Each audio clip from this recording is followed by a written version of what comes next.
Nagbabalik ang PTV Balita Ngayon. Inirekomenda ng DILG ang pagtanggal ng karapatan kay Bamban Tarlac Mayor Alice Guo na pangasiwaan ng pulisya sa kanyang bayan. Paliwanag ni DILG Secretary Benher Abalos. Kasunod na rin ito ng pagkakadawit ng alkalde sa operasyon ng ilang pogo sa kanyang lugar. Samantala, anumang oras bukas, posibleng makapagsampa ng kaso ang DILG laban sa alkalde. Tuloy-tuloy ang pamamahagi ng tulong ni Pangulong Ferdinand R. Marcos Jr. para sa mga magsasaka. Matapos sa Negros Oriental, dumiretso ang Pangulo sa Tacloban, Leyte upang ipamahagi ang higit sa 5,000 titulo para sa agrarian reform beneficiaries. Tiniyak din ng Pangulo ang pagbibigay ng karagdagang makinarya at pagpapatupad ng Farm to Market Road para matulungan ang mga magsasaka. At tungkulin kong tiyakin ng inyong mga pangangailangan at pangarap, lalo na ang mga mahal nating magsasaka ay matutugunan. Kaya naman po, hangad ko na sa loob ng aking termino, lahat ng benepisyaryo ng reformang agraryo ay makakatanggap ng titulo ng kanilang sariling lupa. Tatapusin po natin ito sa susunod na 4 na taon. Alam naman po natin lahat na napakatagal na ninyong inantay ang lupang sakahan. Sinisiguro po ng administrasyon na ito na ang pagtupad sa pangako nating reformang agraryo sa buong bansa.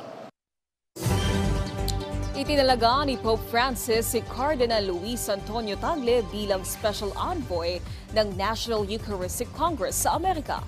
Layo ng pagtitipon ay ipagdiwang at ipaalam sa mga deboto ang tunay na pinagmula ng Eukarista.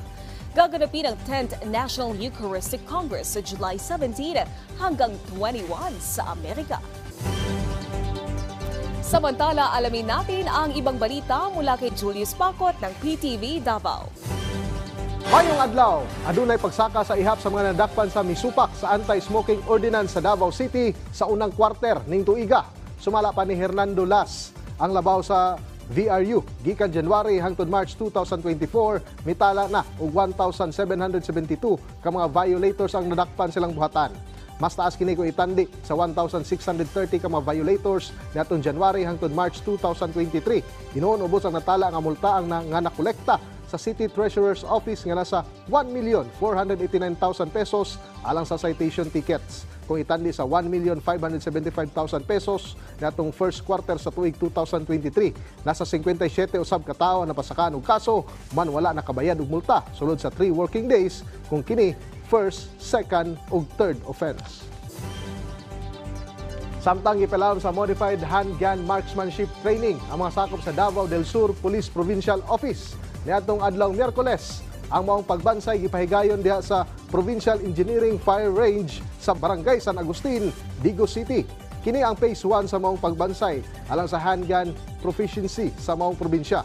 Ingon man mapalambo ang ilang marksmanship skills nga dakong ikatabang silang operasyon, ingon man silang seguridad. Atol sa phase 1, pipila sa mga gipanghisgutan, maong accuracy, speed ug situational awareness sa pagdala og armas. Og mao kadto mga nag-unang mga balita gikan dinhi sa PTV Davao. Ako si Julius Pacot. Mayong adlaw. Daghang salamat Julius Pacot. At yan ang mga balita sa oras na ito. Para sa iba pang update, i-follow at i-like kami sa aming social media sites at PTV PH. Ako po si Naomi Timorcio para sa Pambansang TV sa Bagong Pilipinas.